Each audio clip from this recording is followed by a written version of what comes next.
سیدنا انس بن مالک فرماتے رسول اللہ صلی اللہ علیہ وسلم کے ساتھ میں جا رہا تو آپ کے اوپر ایک موٹی چادر جو آپ نے اپنے اوپر لی تھی، تو آگے سے دیہاتی عربی بدو حضور سے ملا، تو اس نے بجائے گفتگو کرنے کے، ملاقات کرنے کے، کوئی بات کہنے کے، حضور علیہ السلام کی چادر کو پکڑا اور اپنی طرف کھینچا،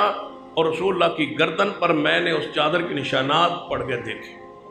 اتنا زور سے کھینچا۔ انس بن مالک فرماتا ہے کہ میں پریشان ہو، میرا چہرہ سرخ ہو گیا کہ حضور کی گردن پر نشان پڑ گیا اس کی چادر کھینچنے سے۔ تو کہتا ہے محمد صلی اللہ علیہ وسلم، یہ چادر یہ مال سارا کچھ آپ کے لیے ہے، کچھ ہمارے لیے بھی ہے۔ تو نبی رحمت صلی اللہ علیہ وسلم مسکرا رہے اس بندے کے ساتھ جس نے کپڑا کھینچ کے حضور کو زخمی کر دیا ہے یا آپ کے جسم پہ نشانات پڑ گئے، اس سے بھی رسول اللہ ہنس رہے ہیں، مسکرا رہے ہیں، اور آپ فرماتے ہیں میرے صحابہ بیت المال کے امین کو بلایا، فرمایا اس کو بھی کچھ دے دو، یہ مال مانگ رہا۔